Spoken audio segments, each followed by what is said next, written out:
Jezreel, donde Dios siembra. Nuestro propósito es compartir las herramientas de la palabra de Dios para formar líderes que impacten positivamente en el mundo, llevando transformación y restauración a quienes deciden poner su confianza en Cristo Jesús. Esto es Iglesia Guerrera. Bienvenidas, bienvenido. Que Dios nos permita tener ese tiempo de nuestro tiempo de Iglesia Guerrera, que es oración de intercesión, igualmente con el ayuno. Hagamos una oración a Dios y pongámoslo en manos del Señor este tiempo para que tanto el Espíritu Santo nos ayude para pedir lo que necesitamos pedir como para aprender lo que necesitamos aprender. Espíritu Santo, te damos gracias y te agradecemos de corazón el que nos permitas tener un corazón que responde a tu llamado, una intencionalidad que está dispuesta para aquello que tú quieres hacer en nuestras vidas. Hoy, en este tiempo de Iglesia en la Brecha, te damos gracias por permitirnos estar juntos. Gracias por esta ventaja de la virtualidad. Te pedimos que nos permitas cada día fortalecernos en la búsqueda de tu presencia, en la búsqueda del rostro tuyo.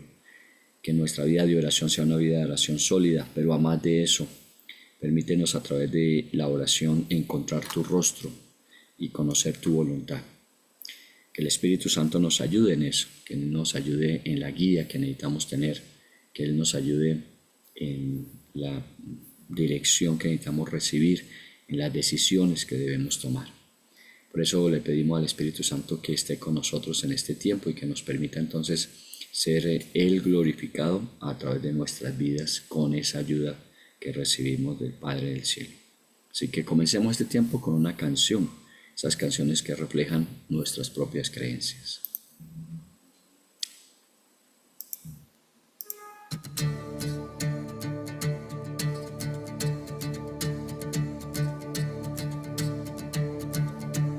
Mi vergüenza me sepultó.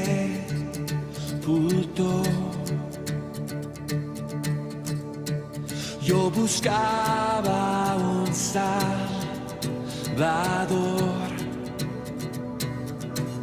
mas tu perdón me liberó.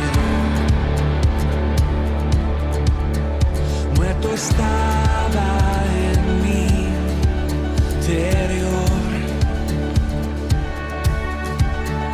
me escondía de ti, Señor, mas tu perdón me liberó. Tu voz me habló y a la muerte venció. Glorioso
Muchas veces no alcanzamos a valorar lo que tenemos, sino hasta que lo perdemos, dice el dicho. Y la verdad es que nosotros no tenemos que perder, porque todas aquellas bendiciones que Dios nos ha dado en Cristo son nuestras para siempre. Pero no siempre las apreciamos, no siempre estamos disfrutando de todas las bendiciones que Dios nos ha entregado. Por eso le pedimos al Espíritu Santo, como decíamos en la alborada esta mañana, nos recordaba Hilda aquel pasaje que Pablo oraba para que Dios les revelara a los de Éfeso acerca de la anchura, la altura, la profundidad de lo que era el amor de Dios, para que ellos experimentaran la plenitud de Cristo. Y la oración específica se centraba en que comprendieran lo que en Cristo Jesús ya tenía. Y bueno, esto es lo que nosotros igualmente tenemos que hacer, es comprender lo que ya en Cristo Jesús es nuestro, agradecer por ello y disfrutarlo. Cada día pedirle al Espíritu Santo que Él nos vaya llevando de su mano, bajo su dirección, según su consejo, para hacer la voluntad de Dios. Siempre es lo mejor. Nosotros tenemos muchas veces buenas intenciones, queremos hacer cosas que le glorifiquen, pero centrarse en la voluntad de Dios es hacer las cosas como Él quiere y de la forma en que Él quiere. Por eso le pedimos al Espíritu Santo que nos ayude comprendiendo lo que ya tenemos y que nos direccione acerca de lo que necesitamos saber y conocer. Gracias damos a Dios por su favor sobre nuestras vidas, por cada uno de ustedes que normalmente son personas que están allí disponibles, dispuestas para el Señor, para interceder tanto por las necesidades propias, orando por ellas, como intercediendo por las necesidades de otros. Y oramos por eso, Señor, para que bendigas la iglesia, para que bendigas nuestros ministerios, nuestros movimientos, para que tú nos permitas experimentar cada día las cosas grandes y maravillosas que tú tienes en nosotros. Señor, gracias te damos, te bendecimos este tiempo, que tu Santo Espíritu plasme en nosotros el sentir tuyo, que nosotros podamos experimentar que efectivamente lo que nos une, independiente de las distancias que nos separan, es la unidad en el Espíritu Santo. Ahora yo te pido que tú nos bendigas, que nos permitas adorarte con esta canción.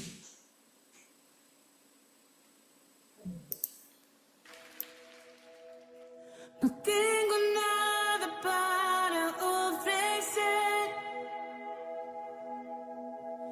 nada que te pueda sorprender, solo un corazón quebrantado una y otra vez.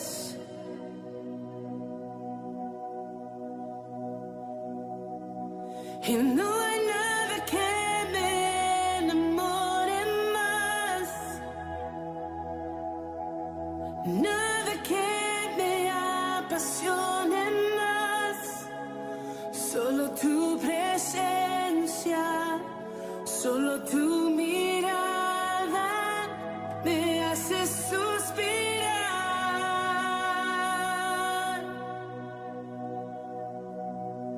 Me inclino ante ti, Rey que perdona multitud de errores.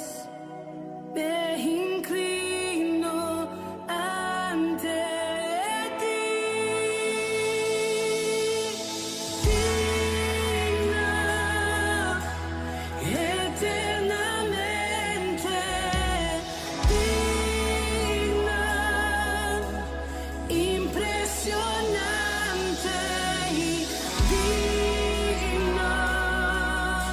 Solo ante ti yo me inclino. Señor Jesús, tú eres digna, eternamente digna, impresionante, digna. Solo ante ti yo me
suspirar.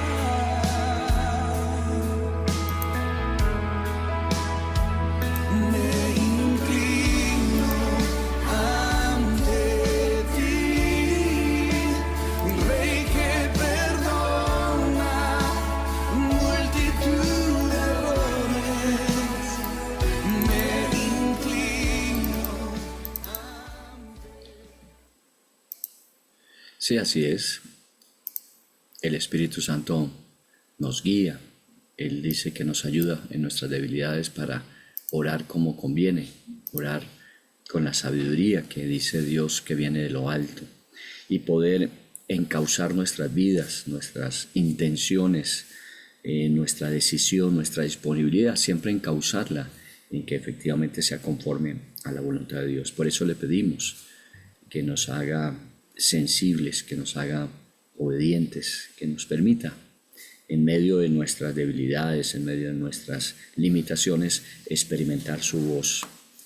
Como esta canción lo decía y David lo expresaba en los Salmos, una sola cosa anhelo, una sola cosa deseo, una cosa solamente busco, y es estar en tu presencia todos los días de mi vida, para deleitarme en ti, para disfrutar de tu comunión. Así nosotros también oramos al Señor para que nos permita ser una iglesia que de manera permanente estemos en la presencia de Dios, que lleguemos a expresar, como lo decían los profetas en la antigüedad, el Dios en cuya presencia estoy, que nuestra realidad sea permanente en la presencia de Dios.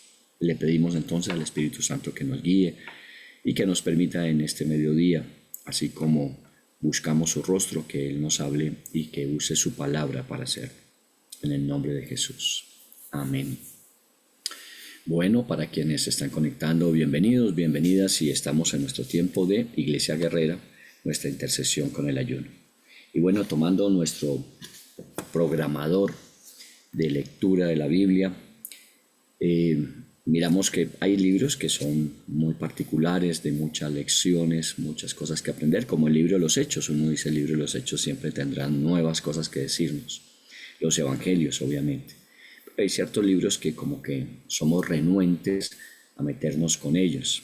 Entre ellos está el libro de Números, que es uno de los que nos corresponde en este mes de febrero. Y hemos dejado siempre esa lectura aplazada. Algún día lo leeremos, algún día vamos a mirar acerca del libro de Números. Pero bueno, tomemos conforme a la programación en este mes el libro de Números para nuestra reflexión, para nuestra meditación, para nuestro aprendizaje de este tiempo de ayuno. Vamos a mirar, estamos en febrero entre el capítulo 3 y el capítulo 5 más o menos del libro de Números.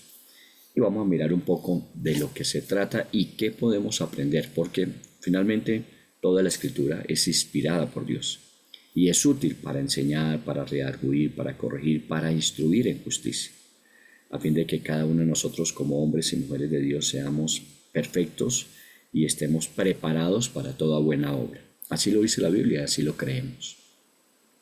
Bueno, sabemos que el libro de Números es el cuarto libro del Antiguo Testamento y que forma parte de los 5 libros que nosotros llamamos Pentateuco, o para los judíos la Torá. La tradición judía y la tradición cristiana, digámoslo de esa manera, atribuimos siempre la autoría del libro de Números a Moisés. Recuerden que cada vez que nosotros decimos que tenemos un concepto o tenemos una opinión sobre, está sujeta precisamente a que no tenemos una absoluta certeza en algunas situaciones. Algunos dicen que de pronto Moisés no fue el escritor de estos libros. Imagínense Moisés hablando de Génesis cuando habla de la creación, si Moisés no estaba ahí.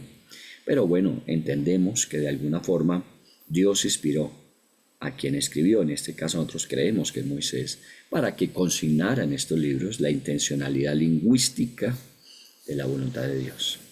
Entonces podemos decir que el libro de Números es eso, es la revelación de la intencionalidad de Dios para nosotros. Así que es útil.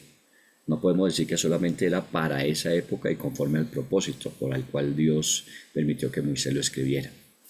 Se considera que Moisés escribió este libro durante su liderazgo sobre el pueblo de Israel mientras viajaban por el desierto hacia la tierra prometida. Bueno, uno diría 40 años caminando en el desierto en un sector específico sin ninguna conquista particular, sino solamente esperando que pasara el tiempo para entrar a la tierra prometida. Seguramente Moisés tenía oportunidad de escribir estos libros que llamamos el Pentateuco. El libro específico de los Números aborda varios temas. Comienza con un censo, el censo del pueblo de Israel en el capítulo 1, y de alguna manera algunos dicen que esto es lo que le da ese nombre al libro como el libro de los Números, porque se realiza un censo. Ese censo se organizó, se llevó a cabo para conocer las tribus y las familias que componían cada tribu, y asimismo los líderes de cada familia dentro de cada tribu. Eso es importante. Para el pueblo de Israel era muy importante saber de dónde venía cada persona. Ustedes saben que siempre las referencias, por ejemplo, a Jesús nos hablan de el linaje de David. Siempre ellos lo han tenido muy claro, y son generaciones de generaciones las que van pasando, y de alguna manera ellos tienen de forma precisa la certeza de quién forma parte de qué tribu, de qué familia. Igualmente, el libro de los Números nos ayuda a conocer y entender algunas de las experiencias del pueblo de Israel mientras viajaban por el desierto durante esos 40 años después de que habían salido de Egipto. También es un libro que nos enriquece acerca de esas experiencias, igualmente como Deuteronomio, como Éxodo. Es un libro que nos ayuda a entender lo que el pueblo vivió durante esos 40 años.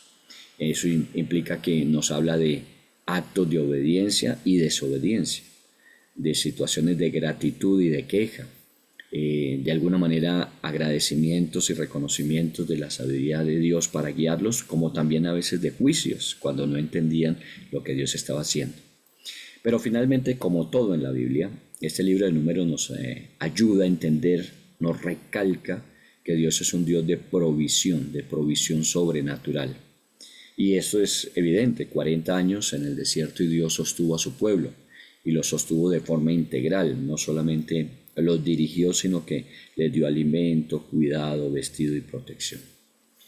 Entonces es un libro que nos habla mucho de esa historia y de la manera como Dios intervino con ellos durante ese periodo de tiempo.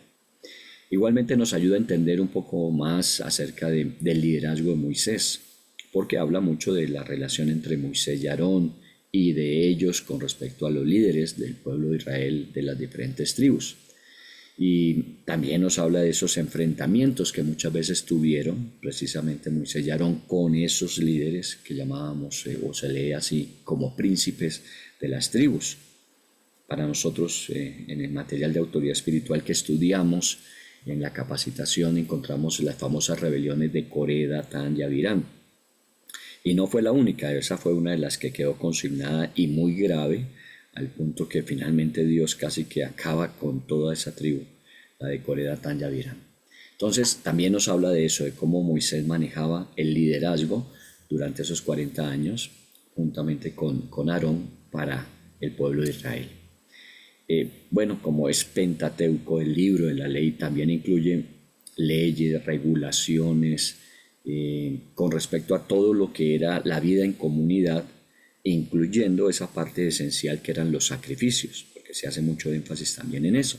Pero en general eran las normas que debía observar el pueblo para poder efectivamente vivir dentro de esa voluntad de Dios que trae siempre bendición.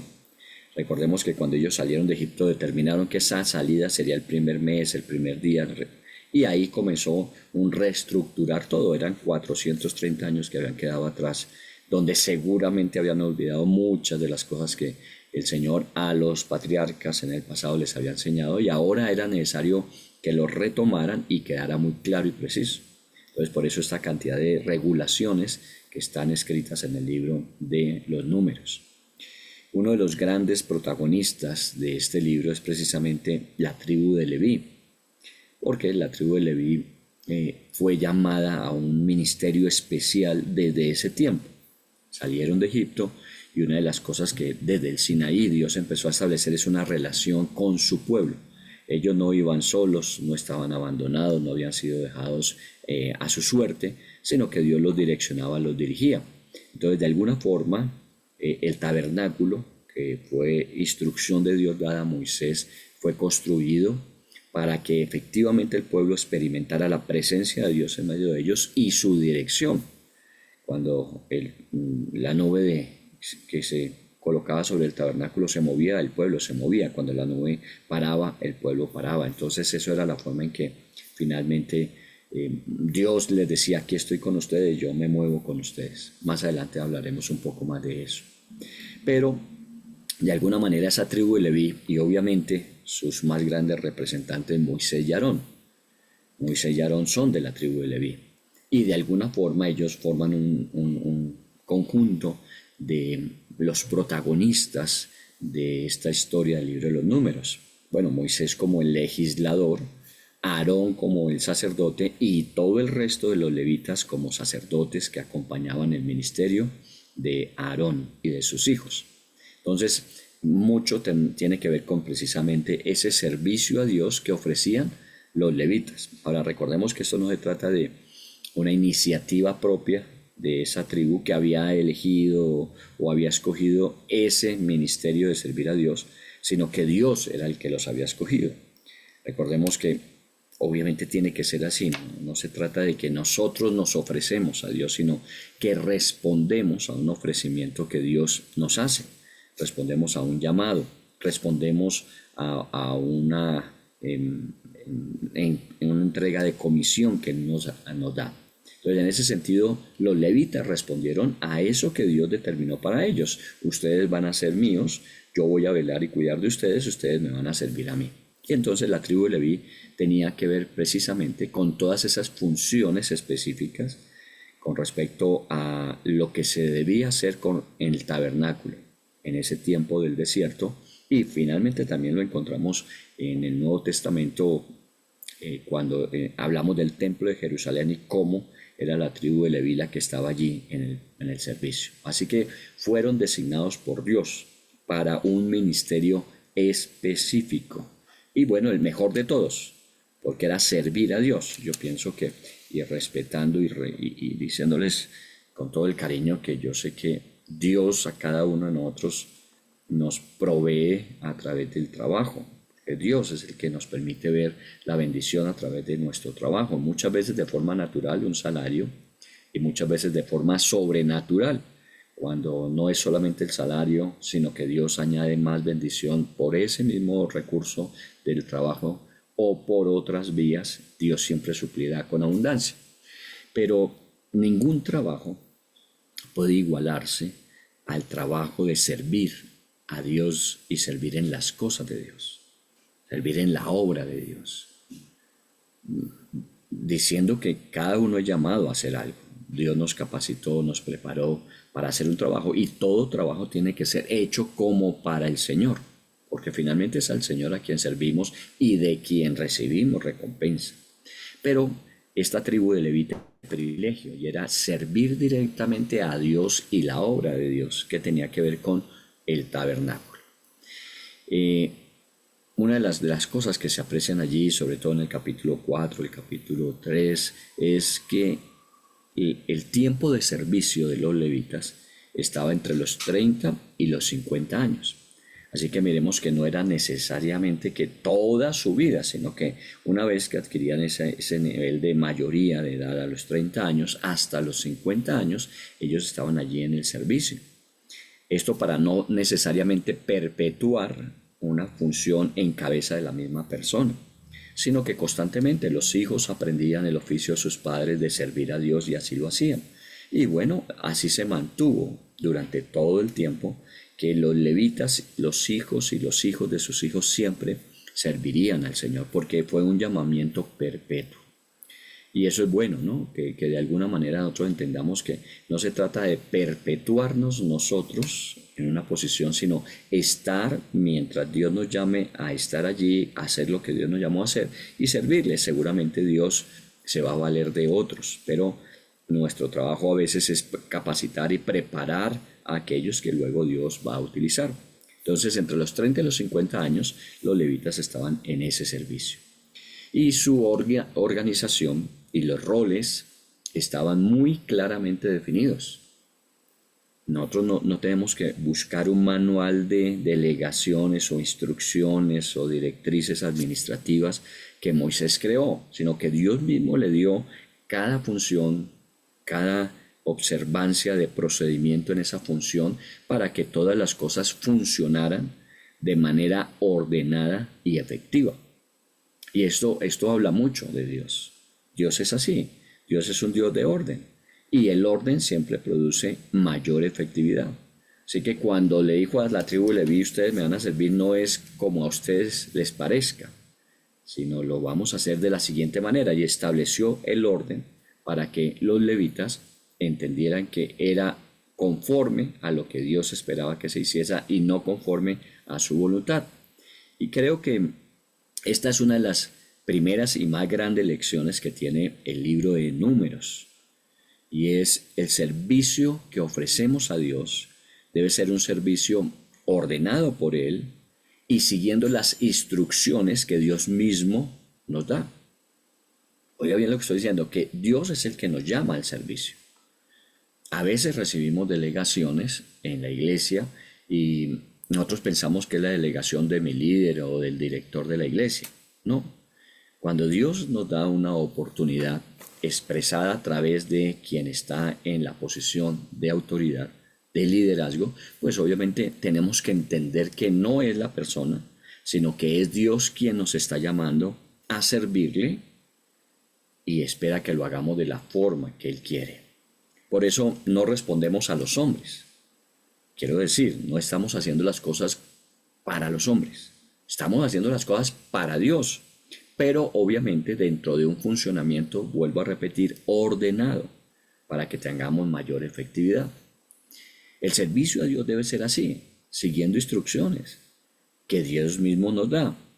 Aquí no cabe esa expresión que muchas veces usamos nosotros en muchas tareas, y es: yo lo hago y lo quiero hacer de la mejor forma en que me es posible, pero lo voy a hacer a mi manera. Muy bueno que usted quiera hacerlo, muy bueno que quiera hacerlo de la mejor manera, pero no lo puede hacer como usted cree que debería hacer. Usted tiene que preguntarle a Dios: ¿cómo quieres que yo lo haga? Y en eso me voy a esforzar a hacerlo de la mejor manera. Entonces, todo esto nos ayuda a entender que efectivamente cualquier función, por pequeña que sea, cualquier oficio que hubiese que desempeñar, por pequeño que sea, tiene que ser visto así, como una delegación directamente de Dios para mí, donde yo debo preguntarle: ¿y qué quieres que yo haga en esa función? Entonces, por eso el servicio a Dios, por su trascendencia, por su importancia, debe ser hecho a la manera de Dios. Algún día, ahora recuerdo la canción que estudiamos, una canción que estudiamos de Frank Sinatra, de A mi manera, y que nos hemos acostumbrado así en la vida, a hacerlo a nuestra manera. Aquí el libro de los Números nos dice: no es a nuestra manera, es a la manera de Dios. Lo que hagamos a nuestra manera encaja perfectamente en esa actitud inadecuada que tuvo Caín, recuerdan, en el Edén, al ofrecer sus sacrificios a Dios. Él ofreció lo que a él le pareció mejor ofrecer, y vino con el fruto de su campo y de su trabajo. Pero por lo que vemos en la Biblia, de alguna forma había una instrucción precisa acerca del sacrificio, en este caso de un animal, que nos recordaba a nosotros que nuestro pecado ocasionó un daño que solamente la sangre podía restaurar. Entonces los frutos, muy bueno que uno le ofrezca lo mejor de lo que uno hace a Dios, pero estaba estipulado. Ahora recuerden que estamos hablando en el Edén, todavía ni existe la directriz de Abraham, de Moisés, no existen. Pero por lo que vemos, cuando Dios dice que vio con agrado la ofrenda de Abel y no la de Caín, es porque seguramente Caín lo hacía conforme a lo que Dios no quería que se hiciera. Abel lo hizo conforme a lo que Dios quería que se hiciera. Entonces, mire la trascendencia de esto. Nosotros podemos estar sirviendo y ofreciendo a Dios lo mejor, pero no lo que Dios espera que hagamos. Entonces, por eso es bueno tener la actitud más bien de Abel. Tú dijiste que se hiciera así, así lo hacemos. Y esto obliga a que no solamente recibamos la delegación y pensemos en la mejor manera de hacerlo, sino siempre oremos preguntándole a Dios: ¿cómo quieres tú que yo te sirva a través de esto? Entonces, bueno, es el libro de Números, imagínense todo lo que nos puede enseñar con respecto a esto. Si queremos servir a Dios, debe ser siempre a su manera. Y subrayemos eso, pongámoslo en mayúsculas. Es a su manera, no conforme nos parece a nosotros. Bueno, volviendo a los temas que tocan el libro de Números y en particular estos capítulos que estamos leyendo en esta semana del 3 al 5, enfoquémonos un poco en lo que nos narra. Vamos a mirar el Números capítulo 3 del 5 al 10. Si usted tiene su Biblia, tiene su dispositivo, puede usted buscar este pasaje. Números 3 del 5 al 10. Jehová habló a Moisés diciendo: haz que se acerque la tribu de Leví y hazla estar delante del sacerdote Aarón, para que le sirva. Y desempeñen el encargo de él y el encargo de toda la congregación delante del tabernáculo de reunión, para servir en el ministerio del tabernáculo. Y guarden todos los utensilios del tabernáculo de reunión y todo lo encargado a ellos por los hijos de Israel, y ministren en el servicio del tabernáculo. Y darás a los levitas, a Aarón y a sus hijos. Les son enteramente dados de entre los hijos de Israel. Y constituirás a Aarón y a sus hijos para que ejerzan su sacerdocio, y el extraño que se acercare morirá. Miren la seriedad de todo esto. Primero, llama y dice a Moisés, trae la tribu de Leví. Recuerde que Moisés es levita. Se acerca a la tribu. Y hazla que esté delante de Aarón, también elegido para una función específica que al final nos muestra que a él y a sus hijos Dios les dio el ministerio del sacerdocio. Y luego les dice a los demás levitas que le deben servir y que desempeñen cada uno de ellos diferentes oficios, apoyando ese trabajo de Aarón en el tabernáculo de reunión. Y eso implicaba un trabajo exigente. Había muchas cosas que hacer, grandes y pequeñas, delicadas y muchas veces no tan delicadas. Pero lo que Dios le está diciendo a través de Moisés a la tribu completa es: ustedes van a servir a Dios bajo el liderazgo de Aarón, y efectivamente ustedes van a apoyar a Aarón en todo lo que él pida, y que Aarón va a hacer todo lo que yo demande. Entonces solo los descendientes de Aarón, siendo de la tribu de Leví, podían ejercer el sacerdocio y asimismo realizar los sacrificios allí en el altar. Porque miren que cualquier extraño que se acercare morirá. Eso quiere decir cualquiera que de las demás 11 tribus quiera hacer esto, va a morir. Porque yo no les llamé a eso. A los que llamé para eso son los levitas. Y eso tiene que ser muy claro. Cada uno vive conforme al llamado que Dios ha hecho a su vida.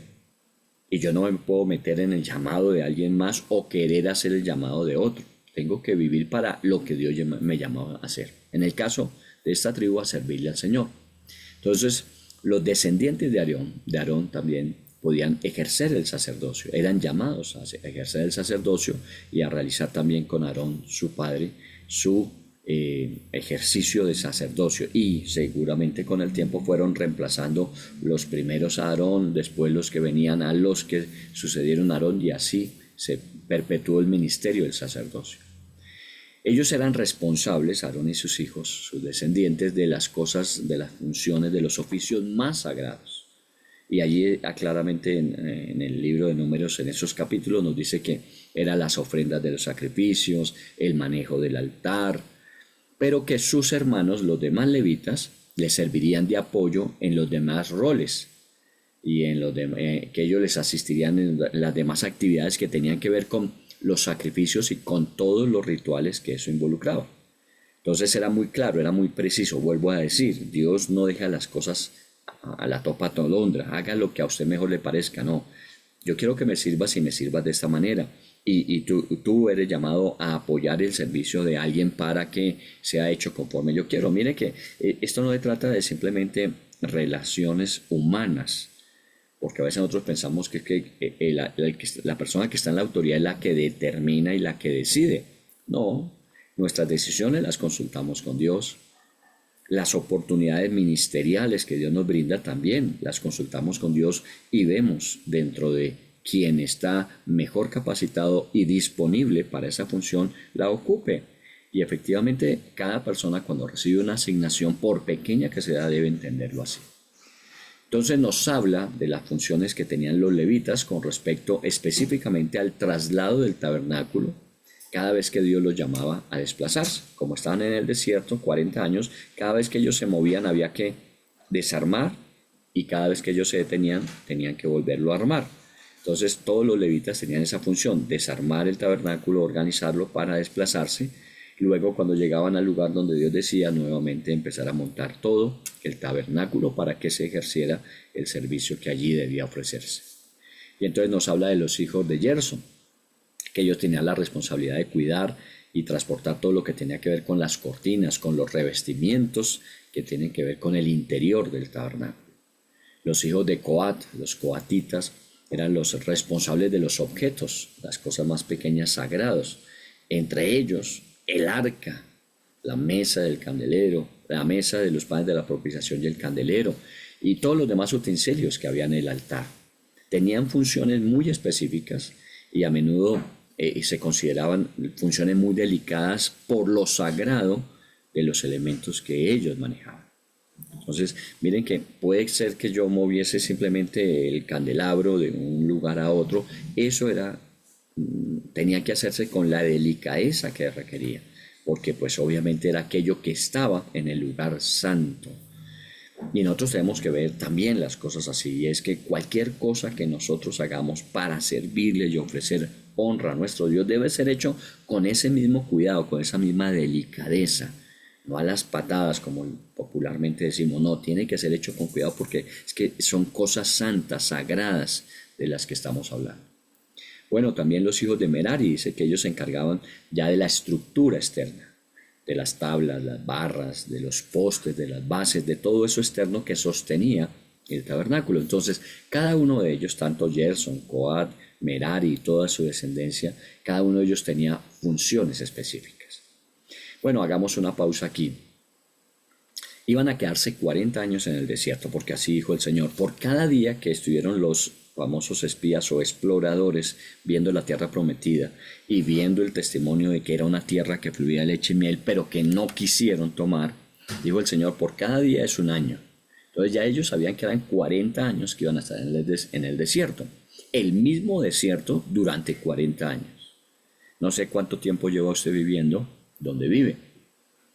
O regresémonos un poco atrás en las casas de nuestros padres, porque teníamos esa costumbre o tradición, y es que nosotros vivíamos en la casa de nuestros padres que ellos habían vivido por muchos años y nosotros vivimos muchos años, y muchas veces los hijos heredan de los padres y viven en la misma casa por muchos años. Entonces imagínese uno viviendo en un mismo lugar 40 años, uno debe terminar conociéndolo muy, muy bien. Y no era un territorio demasiado grande. Si usted va y mira el mapa, pues es un territorio que hay que recorrerlo, pero no es un territorio demasiado grande. No estamos hablando que tenía que ir de la Palestina hasta el extremo norte de Europa. No, era ahí. Tenían que dar 40 años vueltas al mismo lugar. Entonces, la pregunta es, ¿qué razón había para que ellos se estuviesen moviendo cada cierto tiempo? No tenemos un registro exacto de cuántas veces tuvieron que detenerse, cuántas veces tuvieron que armar el tabernáculo, cuántas veces desarmaron el tabernáculo porque había que moverse. No sabemos exactamente, pero sí tenemos algunas menciones donde la nube se desplazaba y ellos se movían. La nube se detenía y ellos paraban, armaban y desarmaban. Pero, ¿qué razón había para estarse moviendo? Es un lugar pequeño, más bien, ¿por qué no quedarnos en un solo lugar y esperar que pasen los 40 años? Bueno, esa es la idea que tuvo Babel cuando dijeron, hagamos una torre, quedémonos aquí. ¿Para qué nos vamos a ir y esparcirnos? Mire el sentido de todo esto. Dios nos dice que debemos expandir, que debemos multiplicar. ¿Pero para qué? Aquí nos podemos quedar y aquí podemos constituir algo que se enraice y aquí tenemos lo suficiente. No, el Señor les decía, tienen que moverse. Y en ese pedacito se movieron durante 40 años, quién sabe cuántas veces. Perfectamente pudieron quedarse quietos, pero no, el Señor dijo, armen y desarmen, cada vez que se movía. No es que tengamos una respuesta específica o escrita en la escritura sobre dicho comportamiento de detenerse y avanzar. Ellos periódicamente se estaban moviendo conforme la dirección que Dios les estaba dando. Pero podemos pensar de alguna manera, ¿por qué? Bueno, no se trataba de esperar que pasaran los 40 años. No se trataba de eso. Bueno, no entramos la primera vez, entonces esperemos que pasen los 40 años y el repechaje. No se trataba de eso.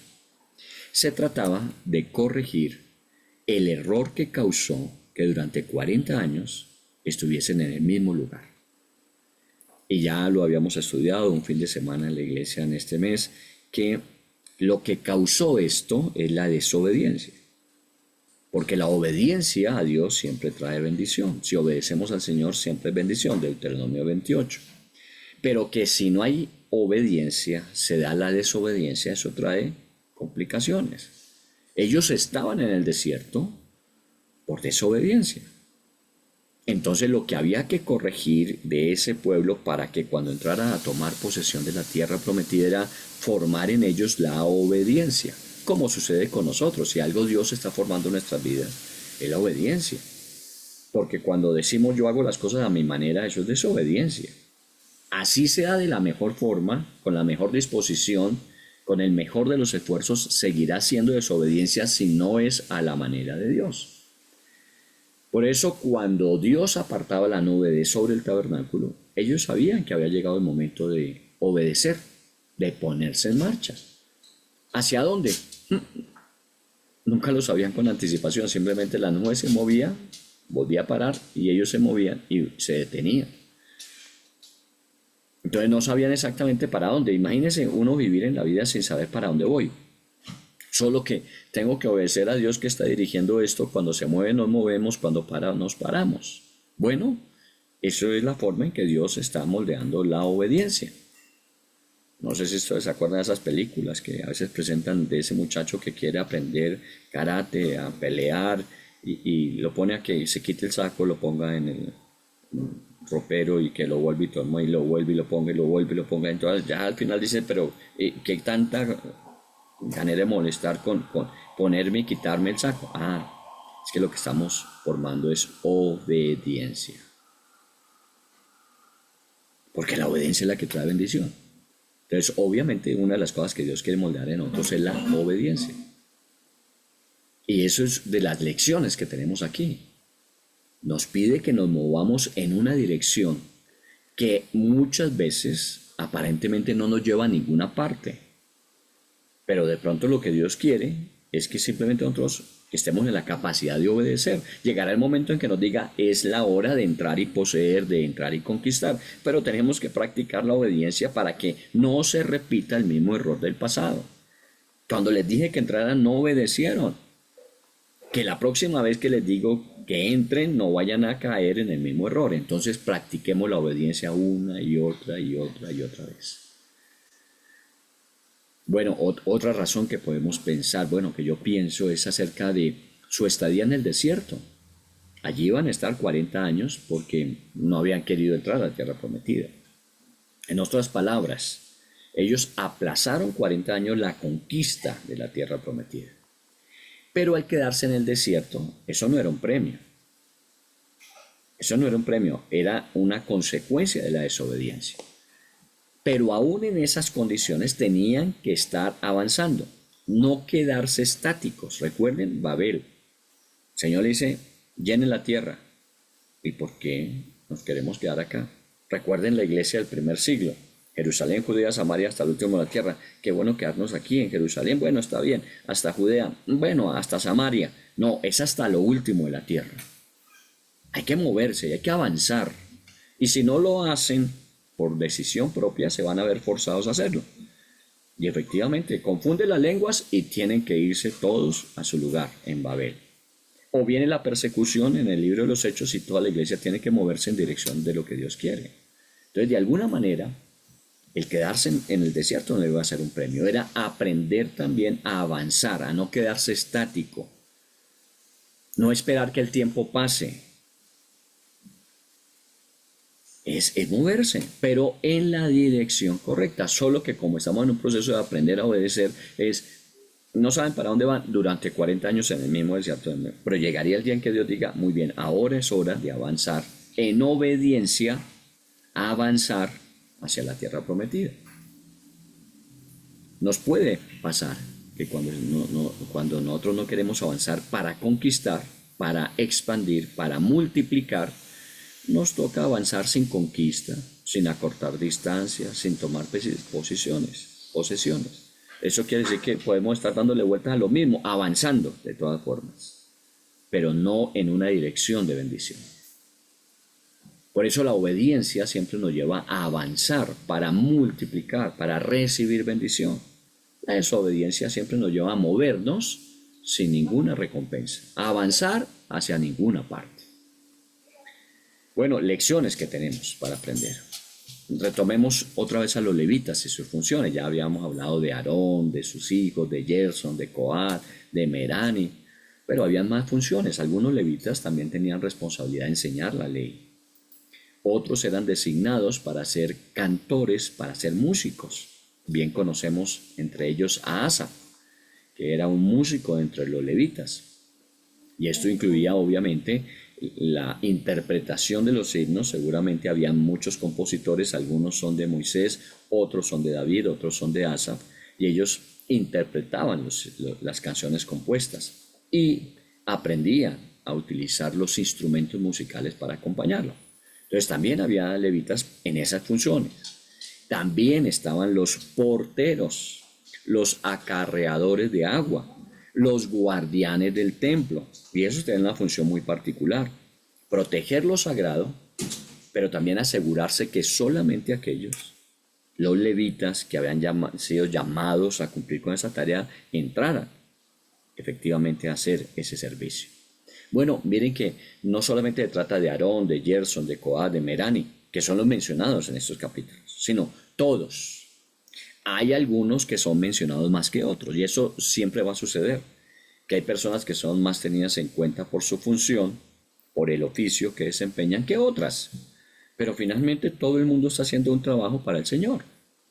Ahí de alguna manera se nota lo que hay en el corazón, porque hay personas que lo quieren hacer, pero simplemente para mostrarse, para que los vean. No, hay funciones que, como los porteros o los acarreadores de agua, tienen que hacerse porque es parte de todo el servicio a Dios. ¿Y quién menciona cuáles eran los porteros o quién era el que acarreaba agua? No, hablamos de Coat, de Merari, hablamos de Gerson, de Aarón, de sus hijos. ¿Cuál es el problema? ¿Cuál es el problema? ¿No será que de pronto nosotros queremos es servir para figurar? ¿Servir para que la gente se dé cuenta de lo que yo hago? No, usted tiene que servir al Señor. Y en lo que el Señor le llamó a servir. Y su función entender que es sagrada y santa como las más. Así que hay que hacerlo de la misma manera en aquellas cosas que son más sagradas. Porque así está escrito, esto era lo más sagrado, los utensilios que se utilizaban, el pan, la mesa, el candelero, el arca. Pero todo lo demás era igualmente sagrado. Y tenía que hacerse, aunque no se nos mencione los nombres de los que lo hacían. Por eso una expresión que se repite mucho en estos capítulos es que entraban en compañía para servir en el tabernáculo de reunión. Sí lo leyó varias veces. Si usted quiere mirarlo en el 4:19, dice, y los pondrán a cada uno en su oficio y en su cargo. Y en el 4:49 también afirma, dice, cada uno según su oficio y su cargo. Entonces hemos definido que cada uno tiene un oficio, una función, y eso da una posición, un cargo. Pero que todos ellos servían en compañía. ¿Qué significa? Que ellos tenían muy claro que no se trataba de un trabajo individual, sino que era un trabajo en compañía, en colectivo, como deben ser las cosas de Dios. Esto no se trata de grandes estrellas individuales, sino el trabajo como la Biblia lo expresa, de un pueblo que se mueve como un solo hombre. Esto quiere decir que no consideraba a cada uno de ellos que solamente debía hacer su trabajo según su oficio y su cargo, y eso era suficiente. Yo ya cumplí mi horario, ya hice lo que tenía que hacer, ya traje el agua que tenía que traer y me voy. Y el de la leña hacía lo mismo, y el otro, y los que llevaban cuando se desarmaba el tabernáculo los utensilios para ser transportados. Yo ya cumplí mi horario, yo ya cumplí con mi función. No, no se trata de eso.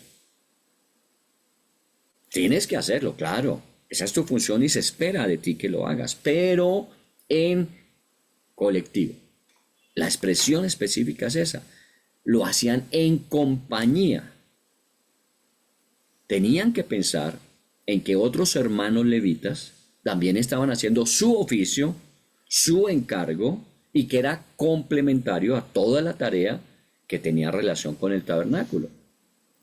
Si alguna de estas tareas, cualquiera que fuera, fallaba, todo lo demás empezaba a colapsar. Por eso era tan importante hacer cada cosa de manera sagrada. Cada cosa como para el Señor, porque todo eso se articulaba conforme lo que Dios quería. Ahora, tenemos que pensar que esto no era fácil, porque no eran pocos. Si usted leyó en esos capítulos, la cuenta que se nos da de los levitas eran 8.580 levitas. Si a veces organizar 4 o 5 es un problema, y que no hayan competencias entre los 4 y los 5 para figurar cómo sería organizar 850, 80 personas. Eso es mucha gente. Igual el trabajo es mucho. Y solamente se podía hacer excelente cuando se hacía como Dios quería. Y que cada uno en su participación lo entendiera. Así nosotros podemos aprender entonces que nuestro servicio al Señor no puede ser independiente o solo pensando en hacer lo mío y lo demás no me interesa. Es la forma inadecuada de servir. Debemos hacerlo en compañía, respaldándonos, acompañándonos para lo que se ofrezca. Se trata de toda una familia, de una iglesia. En ese caso era un pueblo. Cada responsabilidad delegada y asumida debía ser vista como un oficio, como un encargo, pero que se debía hacer pensando en que era una colectividad la que participaba. Entonces, miren, podemos seguir hablando todo el tiempo de tantas cosas que el libro de Números nos puede traer. Nunca pase de largo por un capítulo, por un libro, por un episodio que narre la Biblia, porque siempre habrá cosas que el Señor quería comunicar a través de lo que Él permitió que fuera escrito. ¿Cuántas cosas no podemos aprender? Y bueno, yo concluiría aquí diciendo, como dice Pablo a Timoteo en el capítulo 3, dice, toda la escritura es inspirada por Dios y es útil para enseñar, para redarguir, para corregir, para instruir en justicia, a fin de que el hombre o la mujer de Dios seamos perfectos y estemos enteramente preparados para toda buena obra.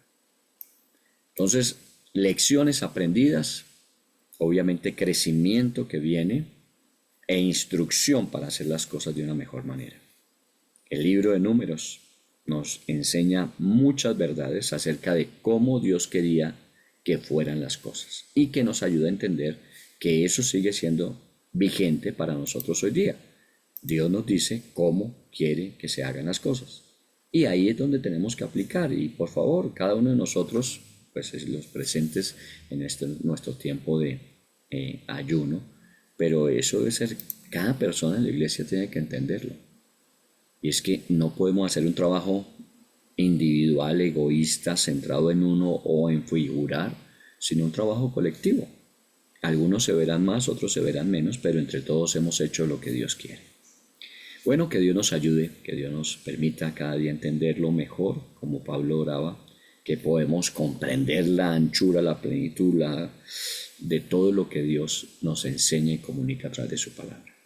Y que podamos ser una iglesia que le sirve al Señor con ese nivel de excelencia que Dios espera de nosotros. Padre, en el nombre de Cristo te damos gracias, te bendecimos y en el nombre de Jesús hoy colocamos nuestra vida como siervos de ti. Algunos llamados a dedicación exclusiva, otras personas servirte a ti allí donde tú les has colocado, pero todos y cada uno en un oficio, en un encargo que nos genera una función y una posición haciéndolo en compañía como tú quieres, y que efectivamente sea como tú lo estableces, y que el resultado sea la bendición que tú prometes. Permítenos que como Jezreel, Señor, podamos avanzar como un solo hombre, siendo muchos a quienes tú has llamado y quienes están dispuestos a servir.